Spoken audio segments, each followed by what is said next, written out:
Worksop! Come on, Worksop!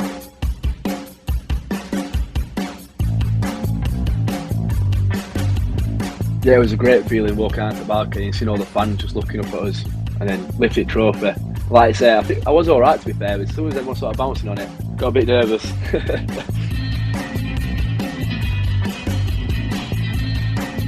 Remember KJ gave a speech basically saying like how some of the players might have had to take a lot of less money than what they actually were on because of the crisis we're in, and how grateful they were for them to do that and still come here and still play and give them everything they've got. Yeah, the fans are massive. I mean, for every club, I feel like the fans are the most important part of the club, but I feel like our fans are special. I don't know where this is coming from. It's come recently as well. They've been calling me Dougie. Yeah, it was massive. Like I say, how vocal they were. It was so important to have the team. Like, just him being vocal himself probably maybe got us into games, got us back into games, probably kept us going in games. So yeah, very important.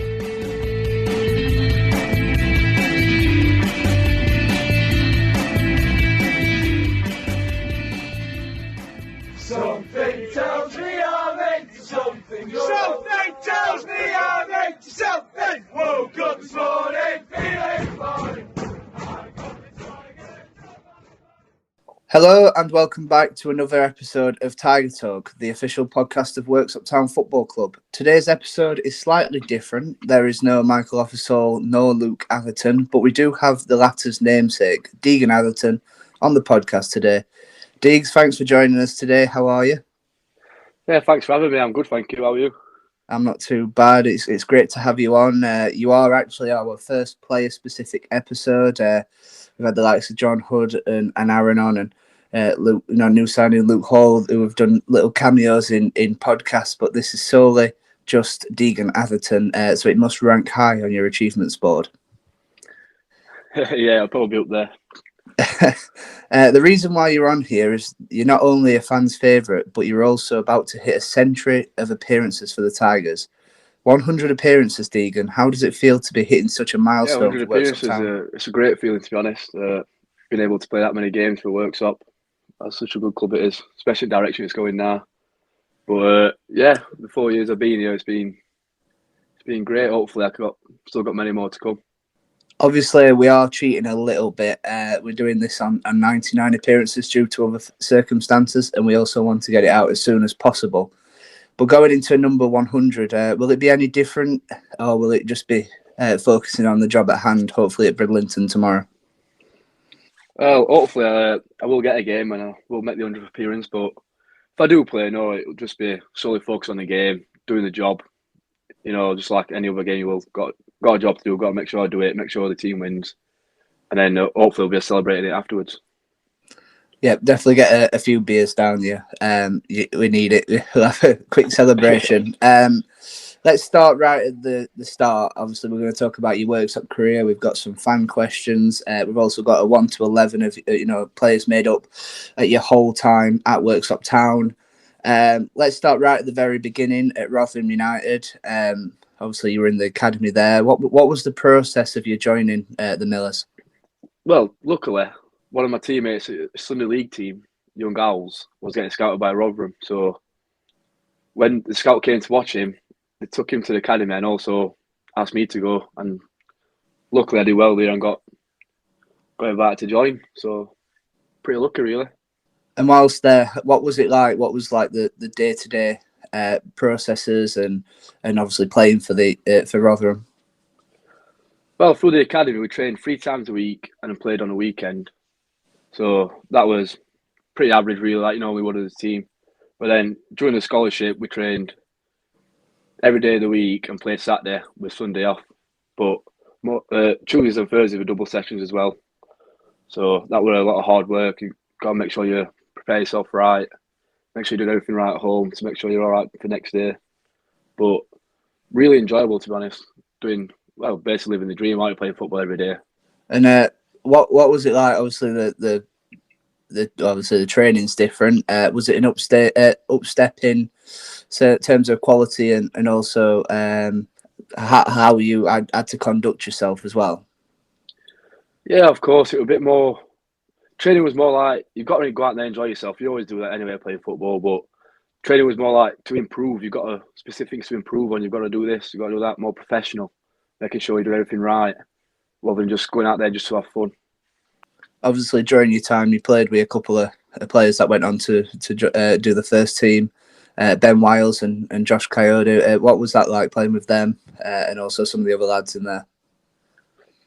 Yeah, it was a great laugh, to be honest. I played with them too. I played with Josh through my scholarship, but I played with Ben since I started with Rotherham, and he was always good. They're always nice lads, always good laugh. But Ben's had a great career. I think since his first year pro, he started playing for the first team and never looked back. And now Josh Cody is obviously starting to get more appearances for them. But I'm happy for him because they were great lads and they're always fun to be around and they always helped you out when needed. So I'm happy for him, yeah. Obviously, my mate calls Ben Wiles the Mish Messer, so he's definitely made a stance on the first team anyway. When you got released, though, and that's probably where the start of your next chapter would have been. What was that like? How was it? Was it tough to take? Did you have any offers afterwards? What was that leaving process like? Yeah, I think getting released or getting basically like sacked from your job, it's always hard to take, but everyone takes it a bit tough. But you've got to try and keep your head up and move on. Rotherham helped massively, to be fair, with after releasing me and gave me a few options. But for me, I took exit trials and then I didn't really get any offers. But Rob Poulter, obviously assistant manager of Craig Denton, he was at Rotherham at the time and he invited me straight over to Worksop, and that's where the next chapter started. Yeah, I remember that first day at, I think, Dinnington School Fields. Yeah. I got down there. I think my media manager had said, "Oh, if you want to get down and get some interviews, then go." He was getting me doing the dirty work. I think a couple of weeks before that, I think it one of my first nights out as well as an 18-year-old, and I think we met you, Brendan, and that in town. And to go from that and then seeing you there, it was a bit strange. So, how was it? What was it like coming in? Obviously under Pulse, when Pulse brought you in, sorry, under Dents. What was that like then first early training sessions? Obviously a bit nervous, really. Like I didn't know who I was going to know. I didn't think I'd know anyone, so I was a bit nervous. But to be fair, as soon as I got to the training ground from the 19s, 4 lads were getting out of the car who played for the 19s, and I knew them, so that kind of eased me out a little bit. And like I say, I saw you, I know you, so that was a bit more comfortable. At least I had someone to talk to, I guess. But yeah, a bit nervous. But once you first start and then you get going, you realise all lads are just, you get to know them and they're all really nice lads. So it's not too bad. And then going into the start of the season, obviously players like Liam Royals came in. We had also Jamie Price and Steve Woolley that were placed in at right back as well.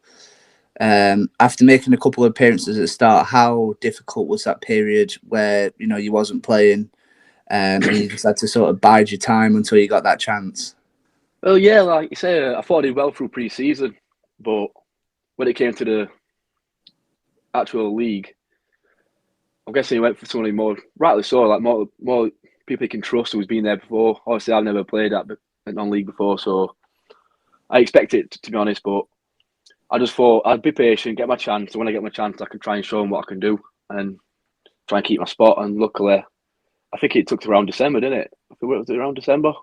Yeah. Nearly half a year sitting out, but when I got my chance, I took it and never looked back, really. Obviously, we'll get on to that game where you came back in, but first, just wanted to touch on playing for the under-19s as well under Spal. A great group of lads. They were obviously close-knit. Got to report on you lot as well at that time.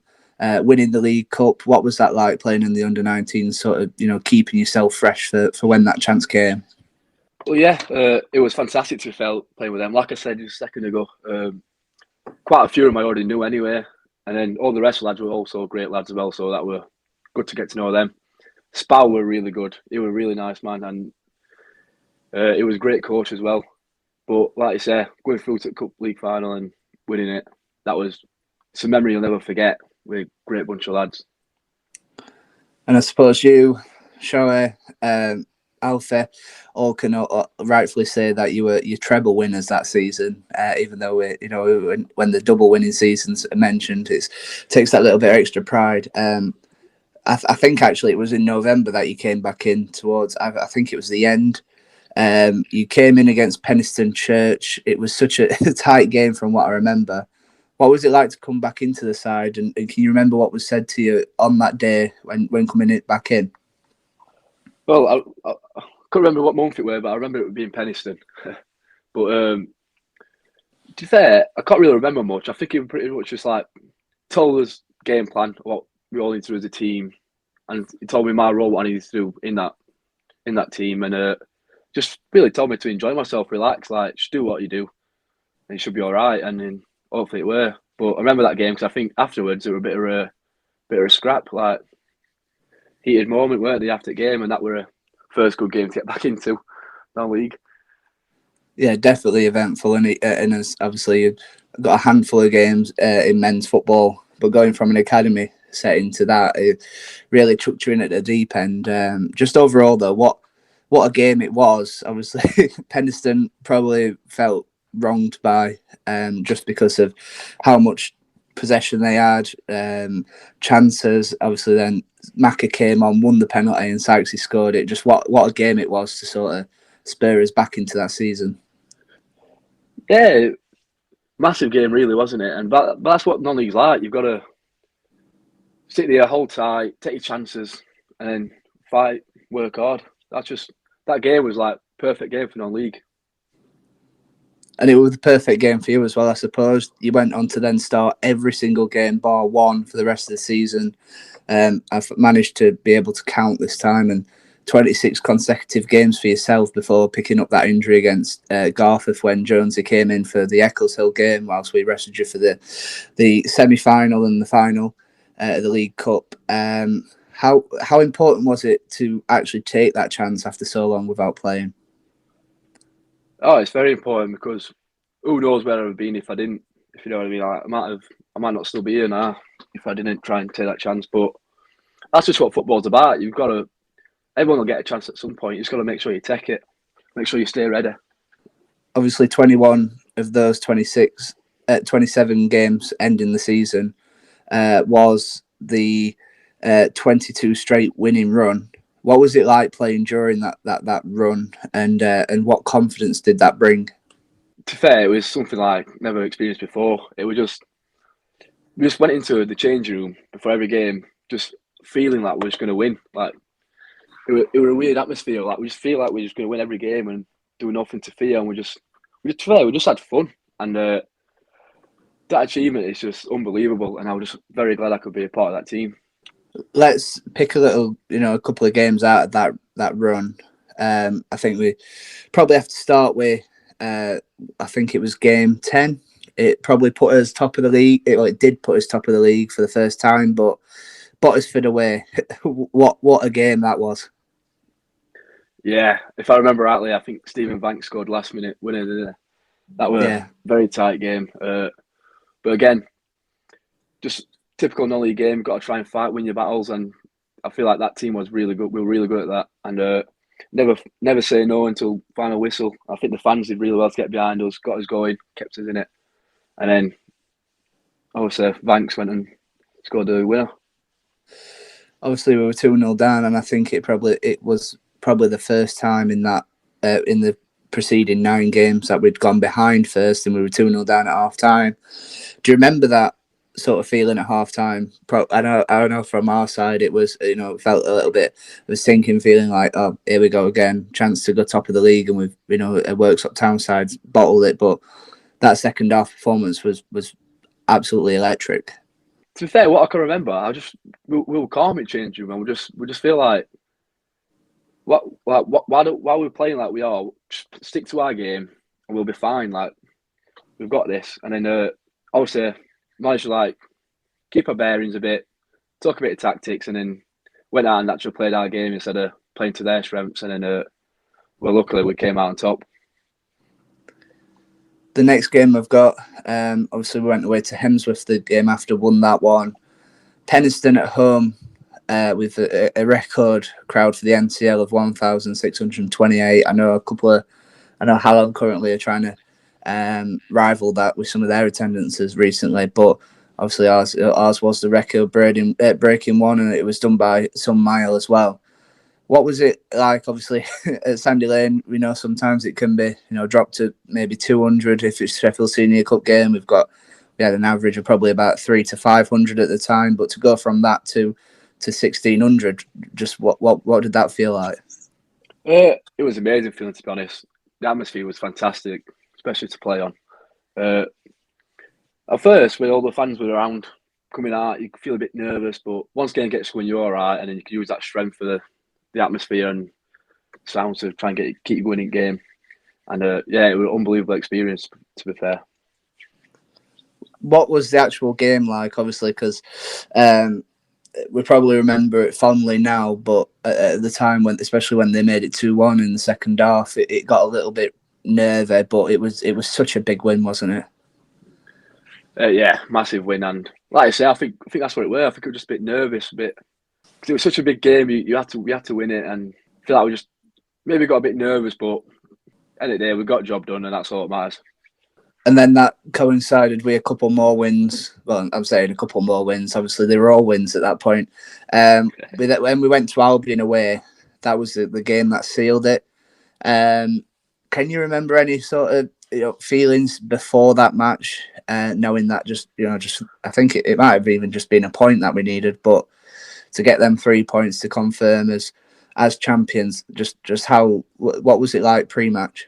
I feel we were all just calm. Like we all just there having a good laugh in change room. Just trying to keep calm. Just obviously we're on our minds, but I feel like we're just trying to forget about that and just focus on like it was just another game, and we had to go out there and win, just like any other game. But definitely no added pressure, I don't think. If I remember rightly, was that the Lee Hill free kick? Definitely. Yeah, that's one to remember. That word to take a stop. As a player, what will obviously you played with Lee. You could see you trained with him a lot more as well. Did you think he had that in his locker? Oh, definitely not. No. maybe a mishit then. But he says he can hit him, and he obviously delivered on that. You mentioned the calmness there. That probably what went into it, and why we went in 4-0 at the break. The celebrations after, I wanted to touch on as well. Just after, it must have been a big relief as well for yourself, obviously having to fight back into the team, and obviously your introduction seemed to kick us back into that winning run and that winning formula. What were the celebrations like afterwards? Obviously coming back to the clubhouse as well. Oh, obviously it was a massive celebration because what a feat we just completed. But I remember just a lot of beers on the coach, so I remember. Don't remember much after getting back to the clubhouse, but a lot of beers on the way back. I think you lads deserved it then. Obviously, I've got the balcony written down here. Obviously, he didn't play in the Eccleshill match due to being injured, and obviously Jonesy came in. But you know that balcony did not look safe.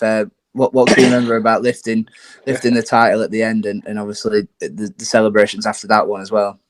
Yeah, it was a great feeling walking out to the balcony and seeing all the fans just looking up at us, and then lifting the trophy. Like I say, I think I was all right, to be fair. But as soon as everyone started bouncing on it, got a bit nervous. I'm still surprised that it's still there after that. You think about a whole squad and management team jumping up and down on it. It gave us a little. There was a slight worry from down below. The final game of that 22 run was in the League Cup. What was it like? What was the occasion like at playing at the Keepmoat? Obviously, I'm sure you probably had a bit of experience playing at league grounds before, but to go from obviously pitches like Hemsworth, Maltby to the Keepmoat, what was that like to play on? Oh, it was fantastic, to be fair. It was a great experience overall. That obviously having your family to come down, watch you in a proper stadium, playing in a proper stadium. Like I said, I've done it a few times, but I don't know why this one felt a bit different. I don't know if it was because it was for a cup final, But yeah, it was a great experience and one I'll never forget.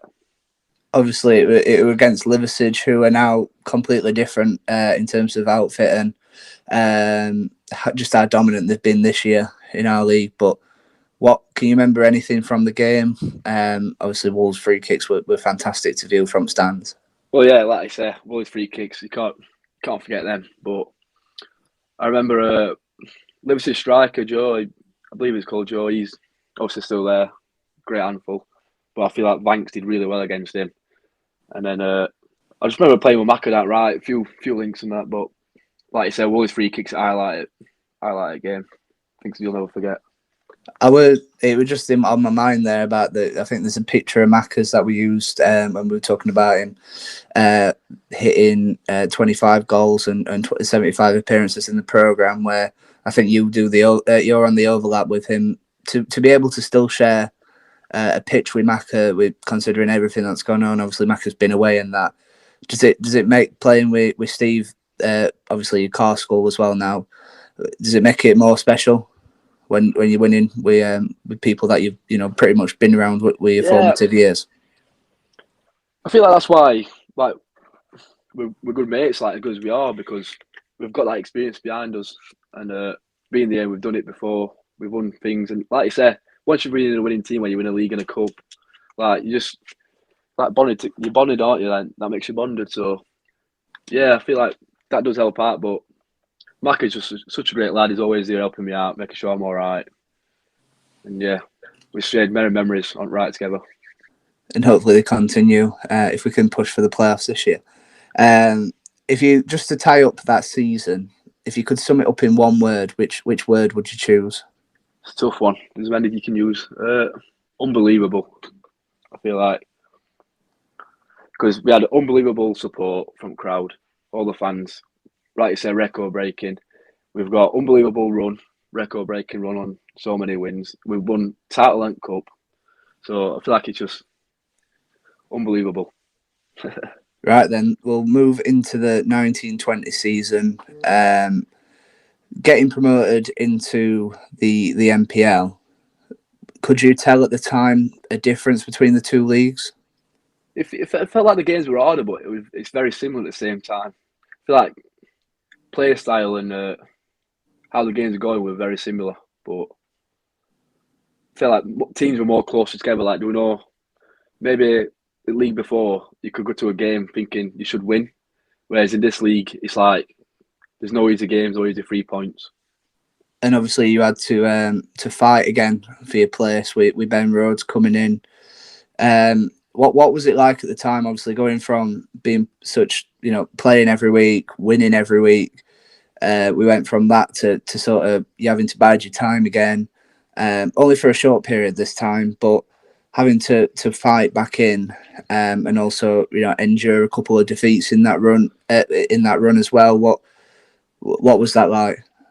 Again, just it's got to make sure when you get a chance to take it, but I feel like competition in football is very important because I feel like it brings out the best in you. So I'm grateful that I had to wait, to be fair, because if not, you don't want to get complacent. And then hopefully me and Ben actually do well together, because I remember you playing, we had a run at centre half together as well. But it was such a nice lad, Ben. I'm happy I could play with him. And also the start of that season, I just wanted to ask you, obviously we were a little bit shaky. I remember, obviously, after the Melton game, I think we lost Danny Patterson and Matt Sykes. And then when I came back from America, we played we played Carlton away. And then the day after, I got a phone call saying that Dens had resigned. What was that period like? A little bit uncertainty, things starting to fall apart a little bit. I would say there were things behind the scenes of the club what I won't mention, but things like that just kind of like turned to like a little avalanche, and one thing left after another. But it was important that the players just stuck together as a team, and we just made sure we could just do everything we can on the pitch to take that away from what were happening behind the scenes. But it was quite tough to play in, to be fair. But like I say, we were a good bunch of lads, and with the experience we just had the season before, it was just important that we used that and just stuck together and did what we could on the pitch. We also then obviously mentioned about circumstances, but we had the February in the debt, which we'll come on to it just in a couple of minutes. Obviously, Kyle Jordan then came in as interim manager before getting the job with obviously James Kay coming in and Mitch and Wolves being player coaches almost. What was it like playing under KJ at the time, and what can you remember about like how the training sessions differed? Obviously the play style probably pretty much the same under KJ, but what was it like to play under? To be honest, at the start, I feel like it was pretty weird because he's always one like the jokey one, always having a laugh, especially where Dempsey was. So when he was stood up in front of you trying to be serious, trying to shout and be serious, it were obviously at the time you had to be professional and do it thing, but it was hard not to like think he's joking or mess around. But yeah, it were similar training sessions to that. It didn't really differ. He kind of used the same style we were using before, carried it on. But yeah, I thought KJ, he did well. I thought he was hard what he had to do when he came in, and hopefully as a team we helped him out of it. I think you also started most, if not all, games under Kyle as well. To get that running again after working yourself back into the side, how important was it at that time? Oh, I thought it was massive because, like I said, really it started my career at non-league, so I want to try and do as well as I can, play as many games, get that experience under the belt. But I feel like KJ had a lot of trust in me, so I'm grateful for that, and hopefully I repaid that trust. And I believe he also made you captain for a few games. What was that like, especially considering your career so far with us? It must have been a proud moment as well. Oh yeah, I was very proud of that moment. I remember before a game, he came up to me and said, "I'm going to make you captain for this game." And then the likes of like Craig Mitch, who was in the team, the experience he's had, the career he's had, I feel like him to choose me, like I just said, he implying that trust he had in me, and that were a very proud feeling in me. I didn't want to let him down, but yeah, I'm very grateful for that. Do you feel that's where Kyle was best? Obviously, with him sort of still being one of the lads who were able to get his arm around everyone, especially during that difficult time. Oh, 100%. I feel like everyone knew what it was like. He knew what everyone else was like. It was like you say, it was still a player. You just felt like you had a bond with him, so he knew what the change room was like, and you could trust him, and he knew how to get people going. And obviously that probably a little bit of a saviour. That if the chairman at the time, before everything that happened, had any influence in that decision, whether it's like just to save money or anything like that, it was probably a master stroke having a figure like that during the time where that he had gone, Kyle was still here, and we had nothing at that point. What was the first time you and the players knew about as obviously the money starting to dry up and the debts coming in there and the campaign? What was it like at the time? What was the feeling? And when was the first time you and the players knew about it? I can't remember anything specific, but I do remember a game where after we won, and it was a very good game, very important game, very good. I remember KJ gave a speech basically saying like how some of the players might have had to take a lot of less money than what they actually were on because of the crisis we were in, and how grateful they were for them to do that and still come here and still play and give them everything they've got. So I think that was the first time where I really stuck in my head about the money crisis we were in. But like I said, luckily we had Kyle Jordan here, and he really cared about the club at the time. Probably still does, but couldn't be anyone better in spot. Definitely. I mean, it's already. I think yesterday was a year ago since that first statement went out, and by a year ago, whenever you listen to this podcast, it'll be the 3rd of February, and I actually remember tweeting it out in football journalism in my lesson, and all the uncertainty was there. I can't imagine what it was like playing during that month as well. Thinking that in I want to say like 24 days time, there might not even be a club. Yeah, I feel like the fans did really well to obviously get the word about and donate. And yeah, we've got very lucky, and we've got such good fans and people who care about the club keep us going. I'm going to ask just how relieving was it when you found out that the money had been raised, and then we knew that Pete would come in, pay off the rest of it, and really, well, obviously we didn't see what the vision is now, but knew that we were going to be, at least starting to become a bit more self-sustainable and better. How was it when? How did it feel? It was very relieving, yeah. Obviously, like being a player for a start, then I know the club's still going, but just in football in general, I think it would be a very shame for a club such as big as Worksop just to go. It'd have been devastating for football. So, as a player, it was very relieving myself because I knew it was staying for next year and many years on. But like you said, the vision. Partly there were a vision going around, but the vision we've got now, it's unbelievable, and you never have thought it. To be fair, it is brilliant, and as you mentioned, from how the players conducted themselves, how the management team worked during that. It just looking back, it must make you all proud just to say that we stayed professional whilst the off the field issues are going on. We're just sticking by it, and obviously the fans played their part in raising that money. Yeah, and got lucky with the players we had. Luckily, we had some great players, great bunch of lads. Because I feel like a lot of people as well, a lot of players might have just gone when the money went there and gone because they all have had offers from other places as well. They could have gone to. So luckily, we had a great bunch of lads to stick with it, and be professional, like you say. Yeah, the fans really helped out with the money. So fantastic.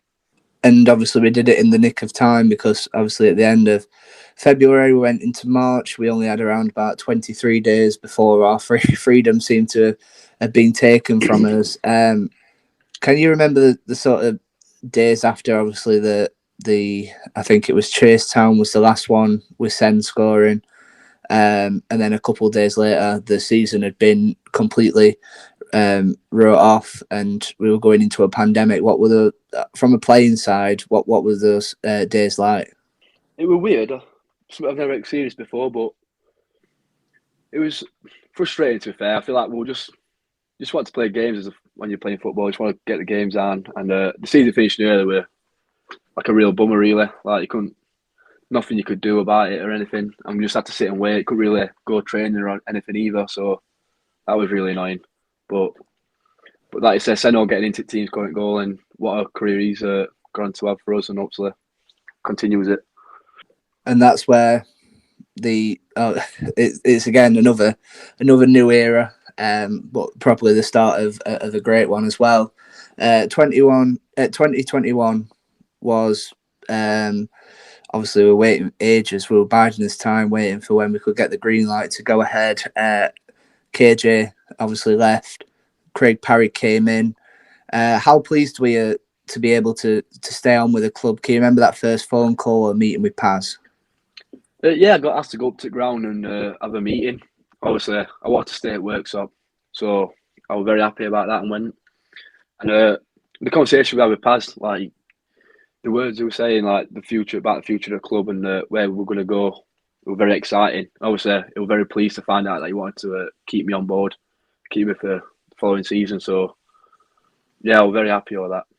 And obviously, it must be a strange feeling. Obviously, going from I should imagine the squad before was quite close knit because of what the circumstances and obviously Kyle and that to then start the season pretty much looking round, you're thinking there's only a couple of lads. Obviously, likes of Freddie Tracy, now Smith, got kept on, but didn't really start the season for us.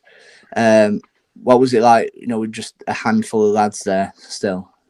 Well, like I said, to be fair, most of the players what came in played together anyway, so they was quite close in it still. And they were a bit different because I weren't the one being in there close in it, but they were very good on getting me involved and getting me part of the team, and so it weren't too bad, to be fair. And then obviously the transition of the club, we can't really speak too much about the season because it was a non-starter really, but the transition, seeing the facilities for the first time, not to mention that the changing rooms weren't even they were only a thought there, and I think they'd only just been mapped out. But what was it like seeing obviously the pitch, the tidying up of the ground for the first time after seeing it from before. Yeah, it was unbelievable to be fair. When I first went and saw it, obviously Paz rang me to come down and have a look at it. So as I went down, I had pictures in my head thinking, oh, it's gonna be nice and that. But when you actually get there, you really get wowed. Like from what it was before to what it is now, it's just you couldn't think it. And even we're skipping forward a little bit, but even like the changing room area now, going from the ones that we had before, obviously I'm pretty sure people's feet would poke through to the ground with how much that dipped. Just how surreal is it now going into the ground, even though obviously you'll feel it a bit more like on Saturday when obviously nobody wants to lose and you're going in from a 1-0 defeat to Brighouse, you're feeling down in the dumps, but to the feeling that going from where we are now to where we was before going in, if we lost, we lost to Hemsworth in the NCL, going from them sort of days to now, how different is that, and how pleasing is it just to be in them changing rooms, in that environment as well? Yeah, it's so different. The change rooms in the general, like you say, they're just such an improvement and so much better. But like I say, the feeling of just like going into a change room doesn't really change much if you win or lose. Like, well, sorry, that's badly worded.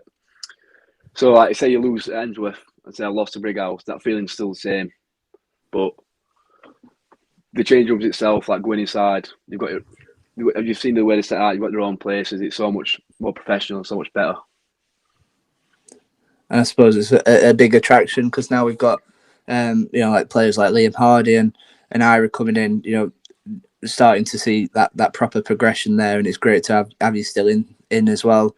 I mean, the fans absolutely love you anyway, as we've mentioned, because the amount of questions that I've got lined up in a minute is the biggest. Well, maybe combined, maybe makes the same that we've had for the previous lot that have joined us for cameos. Again, that season though was cut short. And having only made 4 appearances, I remember one against Wisbech where we were really impressive. Having not made many appearances that season, obviously playing behind Jack Greenoff, did it affect your motivation at all during that time? And mainly due to obviously the season being cut short again. Well, yeah, I remember that season there were doubts it was going to go ahead anyway. So that were a bit of a weird season, but as a team, we were trying to get friendlies on. We were playing a lot of games, trying to just get as much game time. Even after the season got called off, I feel like we had quite a few games. But like I said, playing behind Jack didn't really affect my motivation. I still wanted just like keep fit, keep strong, and got that feeling in my head like I'll get a chance and I'll try and take it. But it was a good player, and obviously playing with Paz before, Paz could trust him. I knew what he was going to get out of him. So yeah, I had to keep just my mind focused about the end goal and keep going. And as we move into 21-22, this current season, what was the summer like? You came back in a great shape as well. What was it like having football back as well in that April period? Oh, it were a great feeling. Sometimes when you play games too many times, you get a bit fed up. But when you've been out that long, you realise how much you miss it, and just couldn't wait to get going again. Coming back, and then the facilities we had when we came back, just unbelievable. And I suppose it was like, especially with how we like to announce stuff and that, it felt like a screen just being pulled up against you, and you think, wow, where's this come from? But when we started again, I say started again, we're still going now. Has there ever been a slight worry that things could potentially get curtailed again? I know when Omicron started again, it got a little mention about maybe it gets stopped, but has it been worrying about that, or has it just been putting it to the back of your mind and just enjoying football while it's here? Yeah, I think you just got to put it to the back of your mind. Paz, to be fair, like spoke to the team about it, like when it came about Omicron and the other variants, but it's basically get it to your mind that like the games we're playing are still on, so it's still on for right now. got to get that mindset. We're going to play it. It's going to be done. We need to do what we do to like on the pitch to get the results. So yeah, I feel that we didn't really affect us, and we just carried on like the season we're going to play. And obviously now we're getting the games in. We're only a couple of points off at playoffs. Things have just transformed massively in terms of, like even expectation as well. How do you feel this season's gone for us so far? Like I say, expectations changed massively, and I think rightly so. We were the direction we want to go in. But I feel like the season's been good, but it's been bad at the same time. Like I feel like we're in a good position, and it's a massive improvement. And I think we're doing well, but I feel like a few results are just not going our way where we needed them to, and we could have done a lot better at. But that's football, and with football, like I say, Paz always says, it always comes thick and fast. There's always other games, and we've got to make sure we put it right. So close to playoffs, and we need to make sure we do everything we can now to end the season right and get in the playoffs and hopefully get promotion. And as we keep mentioning, it's like a redemption story for yourself. You're having to maybe sit out and bide your time, and then when you come in, you're impressed again. A solid 7 out of 10, if you want to throw in a cliche there. Now you're getting that run of games in again, being used all across the back 4 or 3 or 5, depending on how we set up. How key has it been just to keep your head down and take that chance when it's presented to you? Yeah, it's massive because the rotation we've got in our team, especially as the defenders, we've got quite a few great defenders who will sit on the bench weekly, but it's just important to make sure when you get a chance you take it and you do everything you can for the team to win. Hopefully, like you say, I've been doing that and then been helping out as much as I can, try and keep it in team.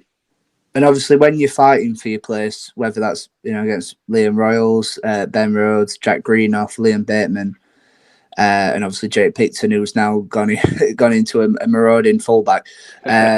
What goes on inside your head? What are you doing in training to keep in contention? How are you sort of reassuring yourself that the chance will come? What goes on mentally? Well, in training, you've got to try and put an extra bit of work in, try and impress him a bit. Like to get the eye back in, but like, he looks up for it. He's looking sharp. He's looking good. But like, keep your head mentally. I'm just thinking in my head like you say, just keep going well. I believe in myself. Thinking I'm doing everything I can to prepare right. And then when it comes to Saturday, if I'm not in the team, I'm on the bench thinking like I want to get on.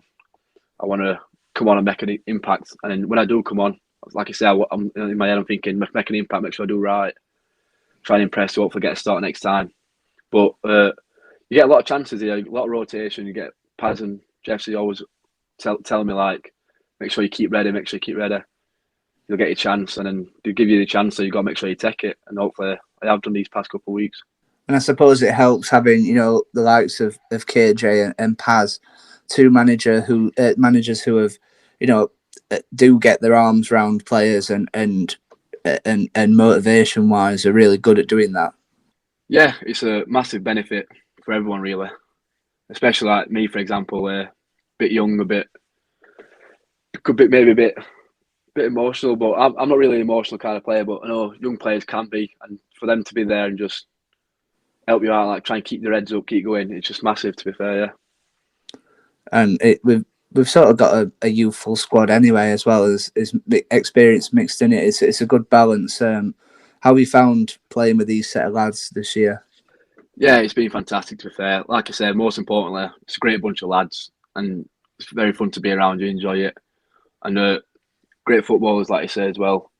Some experience there. They're always there helping you out, helping you learn, especially now with video the games. We can ask questions about certain situations and they'll help you out. And the youthful players we've got, I feel like are very good as well, like Alex, Seno, like there's a few more you can mention, but very exciting to watch and see what they can do. You mentioned the management team a little bit there. What is it like playing under Paz, White and Jesse? It's very fun, to be fair. It's very fun. You always make sure, first of all, you're all right as a person. Make sure you're feeling good, you're in the right place. And then make sure you always have a good time, especially at training. Always trying to have a laugh. But then when it comes to Saturday, they mean business. They're being serious, and then you don't want to put them in wrong mood after a game. I'll tell you that. As we sort of tie a bow under the Worksop Town career bit so far, obviously there's many chapters to come. Hopefully, what are you looking to achieve going forward now, and hopefully onto the next 50 to 100 games? Well, hopefully, I'm just thinking game at a time. Really, not too far ahead, but I just try and take, like I said, game at a time. So hopefully, maybe if not this season, next season get promotion, but definitely try and get it this year. I feel like we're still there. We still can do it, but yeah, like you said, next year, massive if not, because I feel like the direction we're heading in.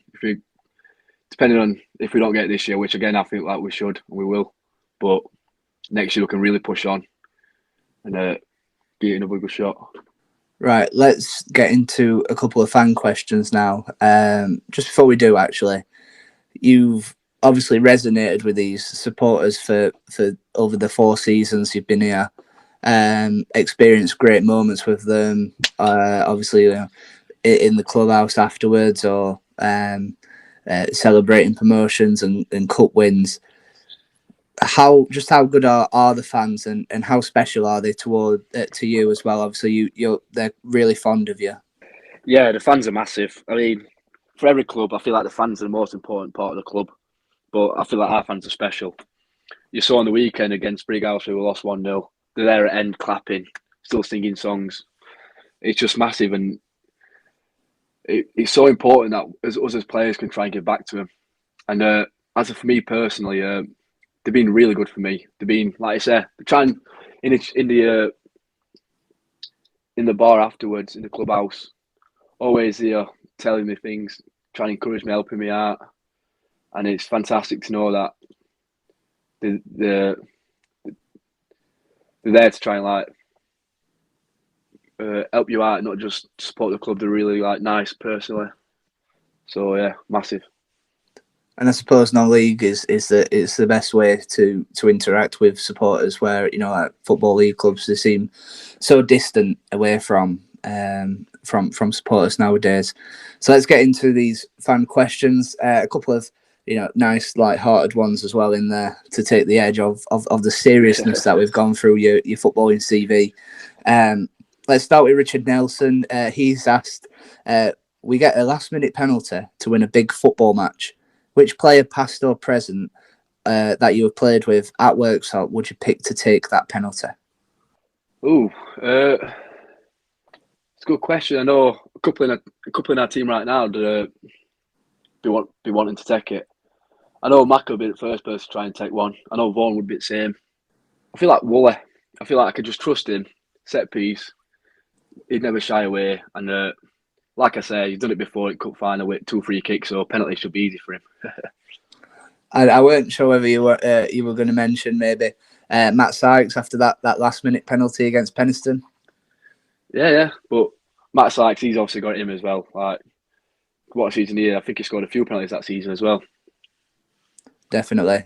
Max Ross, obviously vice chairman, asks, what thoughts go through your mind at 10-3 on a Saturday, or I guess it'll be 25-7. 25-8, sorry, on a Tuesday night. To be fair, I don't really think much about. Just Paz will give me instructions. I've sat there thinking about the game, really making sure I'm doing it in my head, talking to myself, make sure I do that right, make sure I'm strong, talking. Just keep reassuring myself to make sure I do the right things when the game starts.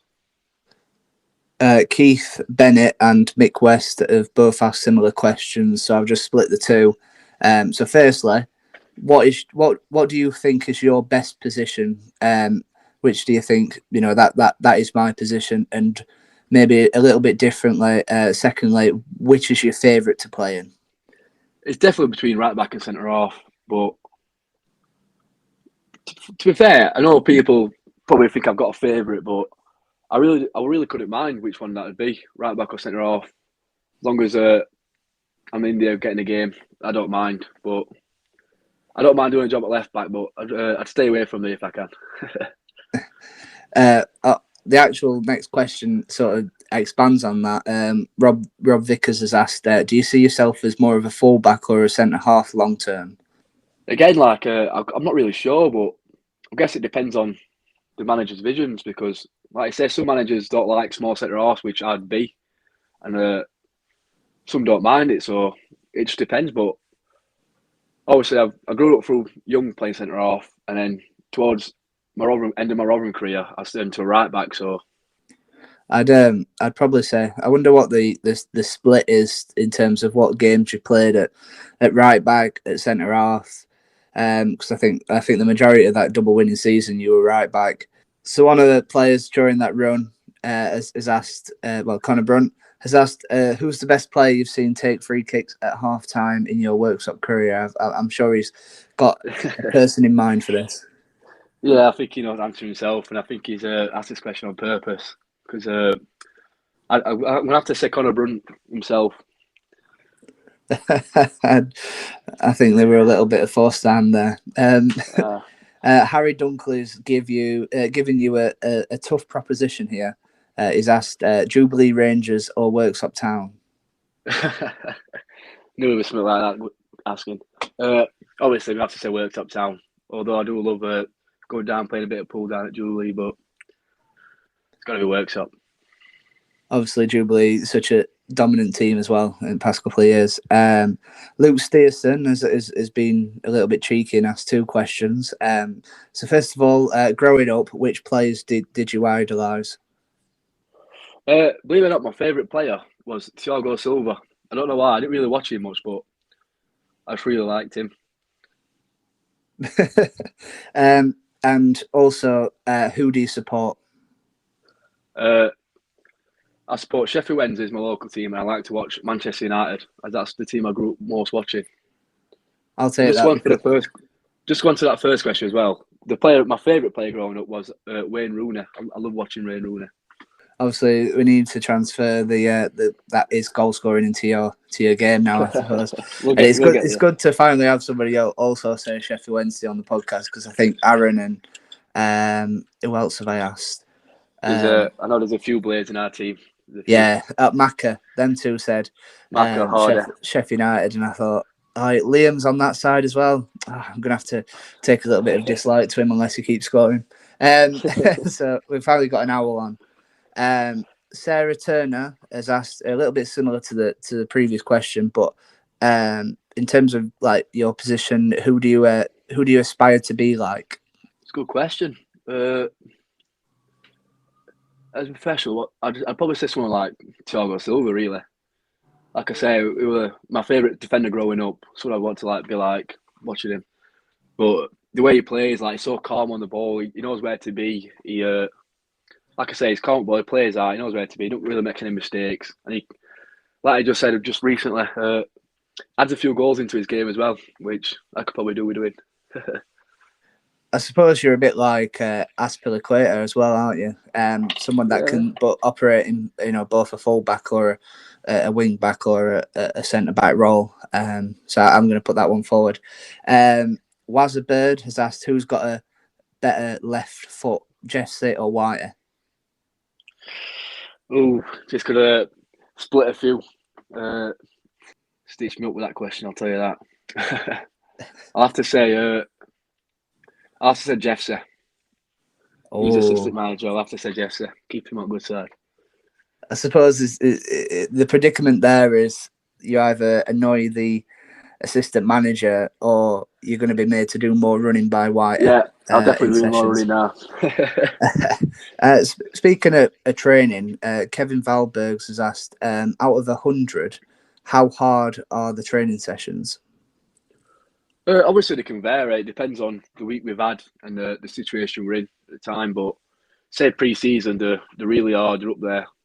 But say we've had a game Tuesday, we're training Thursday. It's a nice steady session just to get legs going again. So it's a good mix. But where we need to be and when we need to try and get fit, get strong, the sessions are really tough. Yeah, if I had to get a number out of 100, it'd be up there at 90s. I'll have to say. Sometimes it's tiring just watching you all and filming clips for social media.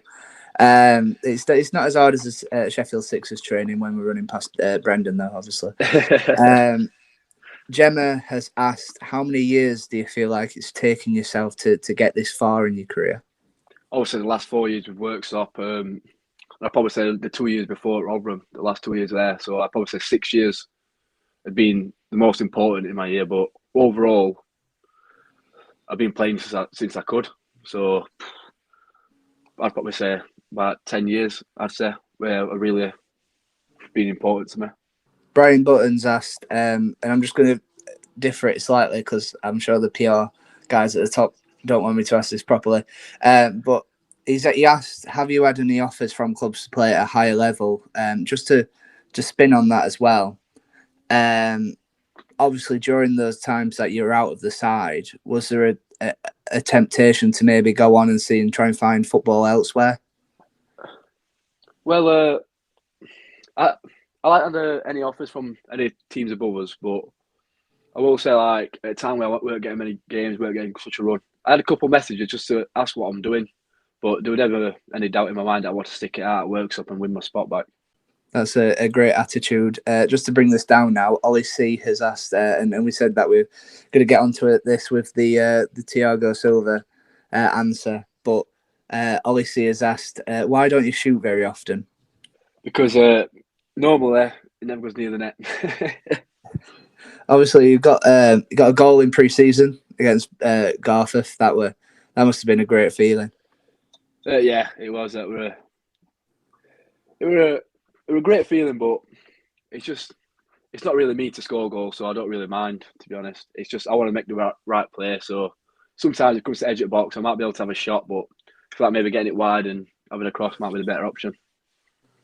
Do you feel like maybe a goal's coming? Obviously, we want to have 100 and many games, and then one goal. I think that would be quite nice to have it on there.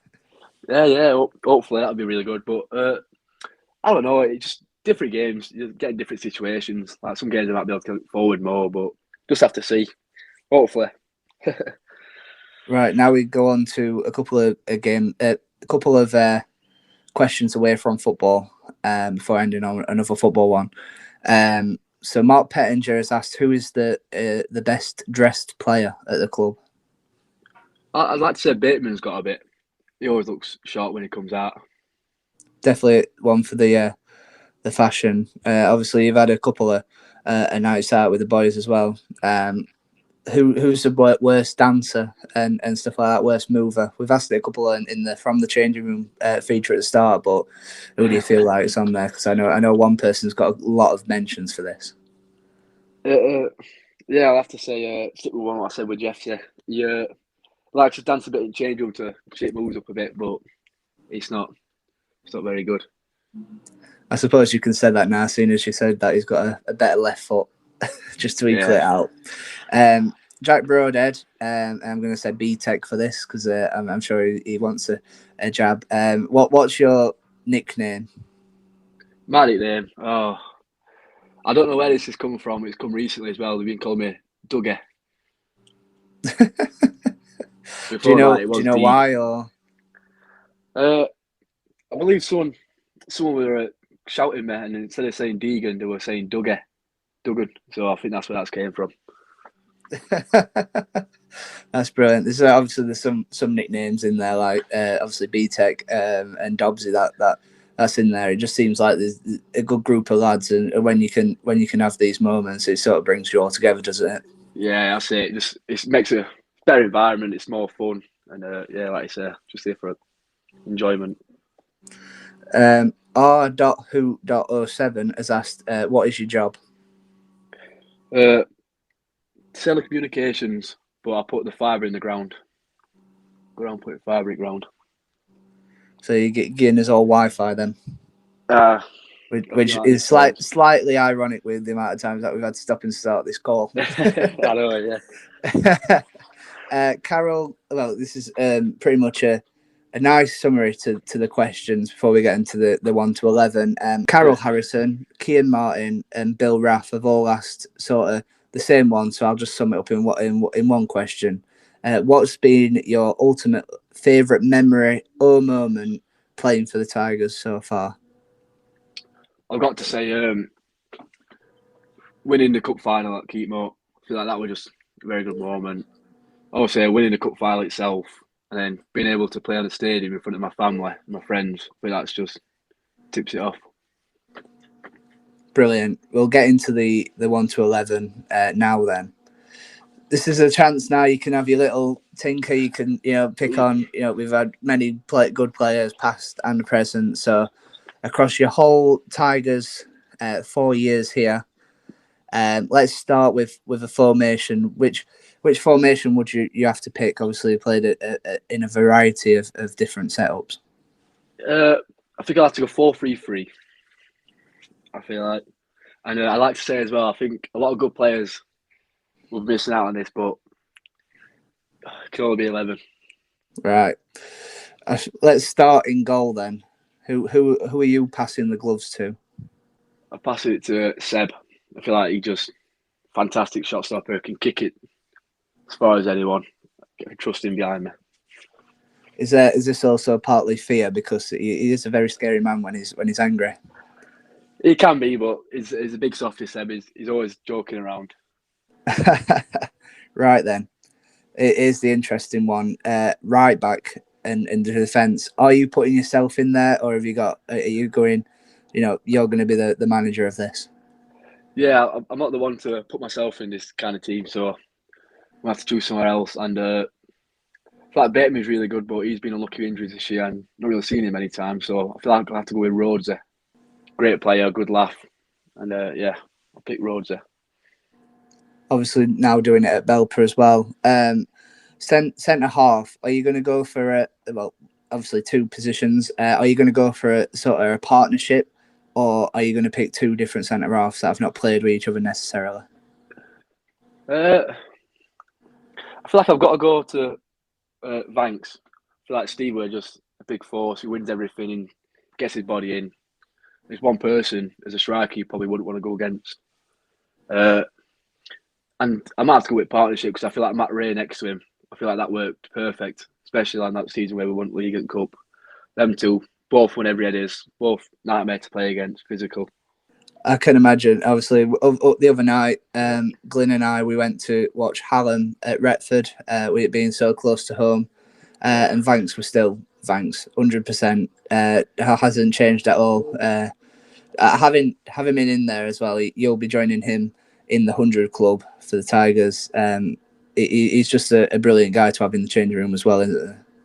Yeah, great guy. He's like you say, with experience he's got, he can help you out, but he knows how to act, how to be around changing room, when to be serious, when to have a laugh. But yeah, like you say, I don't think he'll change much. Right then, left back. Left back's a tough one. I feel like we have to go for Connor Smythe. I feel like Connor Smythe were really good, and he were close to signing for us in the first year I played as well. He came pre-season and had a few training sessions. Right then, into central midfield. How are you playing this then? Are you going for maybe a solid central midfielder, a defensive midfielder, and an attacking midfielder, or what's your split? Let's start with your first one. I feel like I'm like one just holding in front, one just behind the other two, and I feel like this is going to be Danny Pat. I feel like I can't miss him out. I'm guessing you saw him other day at Alum as well, but just an enforcer at middle, wins headers, gets stuck in tackles, always talking, and your captain does to the league double. So obviously, he had that. Obviously, his vocal and his positional sense was brilliant, but he probably don't get as much credit as a footballer, but he could play a bit, couldn't he?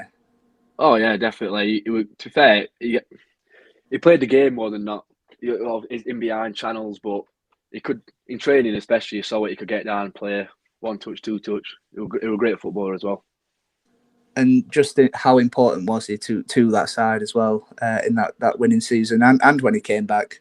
Yeah, it was massive. Like I say, how vocal it was so important to have him in the team. Just him being vocal himself, probably maybe got us into games, got us back into games, probably kept us going in games. So yeah, very important. Let's have your second central midfielder. I feel like everyone at Worksop would have to choose this person at the minute, Steve Woolley. I feel like you could not miss him out in your Tigers 11.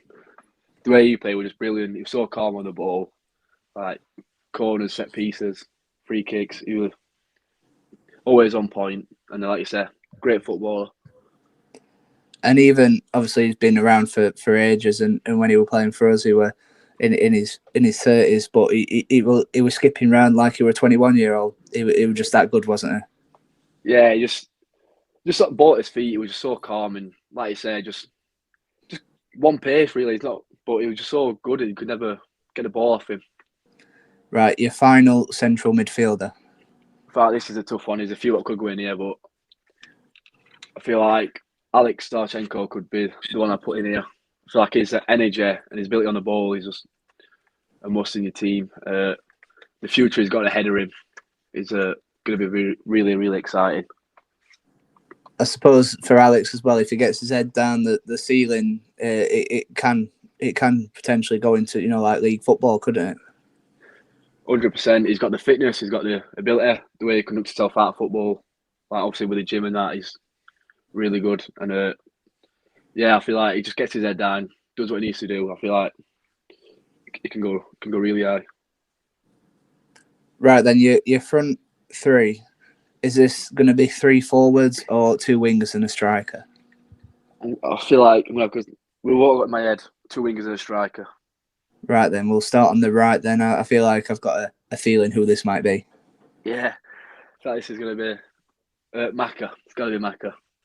Yeah, fantastic. Like Macca, you know what you're going to get with Macca. Like one of the main reasons I really enjoy playing with him, especially in the first year, because you don't see him much up right these days, but more on the left. But it's his work rate. Like how many times he's run past me to get back and defend. Like it's fantastic. But the ability on the ball, can always just pass it. You can trust him to hold it, beat his man, always there. Yeah, fantastic play to have. And with how powerful he is and how bullish he is in training, are you always finding yourself trying to get, go to the other side maybe and avoid him? I'm just hoping I'll get put at the same team. Right then, we'll go on to the other side, and we'll have your left winger. Left winger again. There's been a good few wingers we've had, like Sykes. He were unbelievable, but I feel like the ceiling this guy's got, like Aaron St. Nielsen, I feel like the ability he's got is unbelievable. I feel like he could go anywhere he wants to go.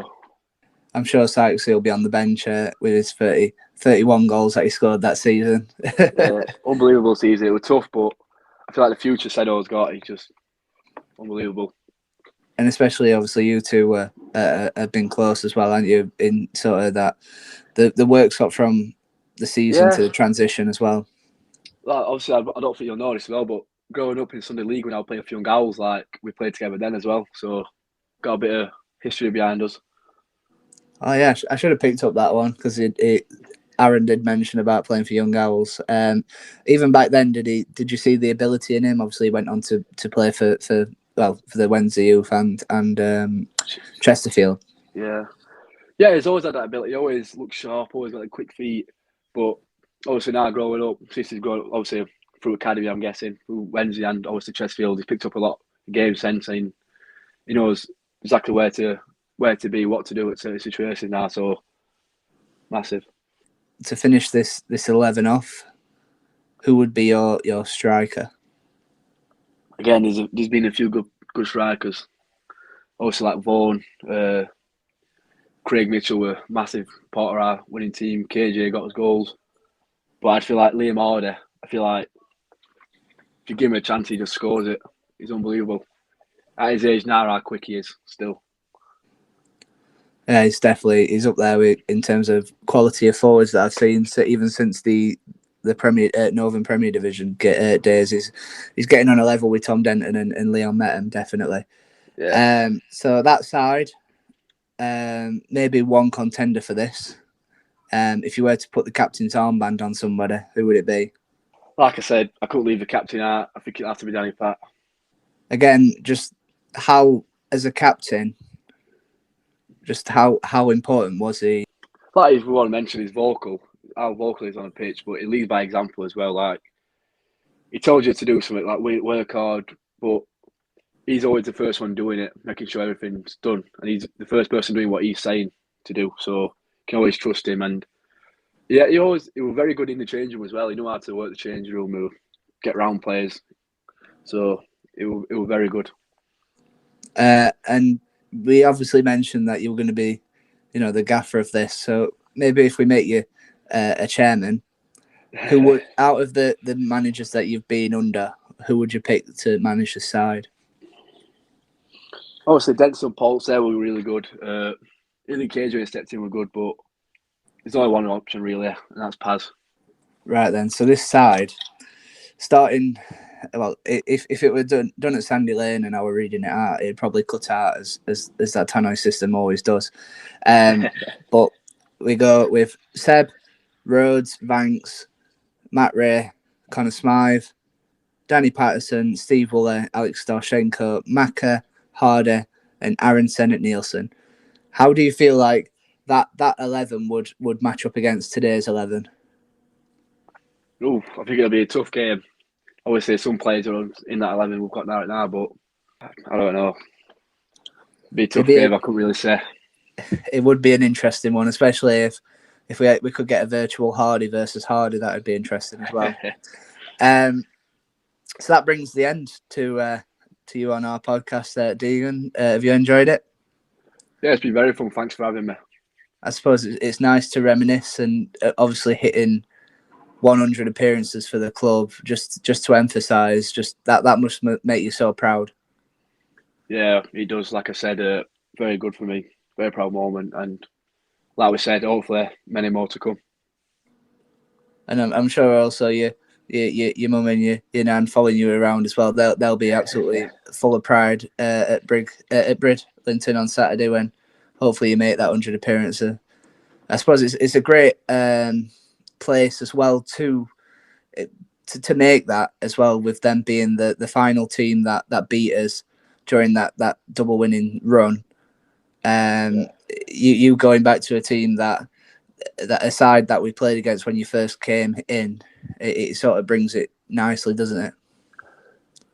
Yeah, it does. And like I say about my nan, like try and get to every game I can. Not so much now with COVID with my nan, but they're the first people full of pride, first person shouting my name on side. Always trying to get involved. Cheers, Deegan. Thanks for joining us. Thank you very much.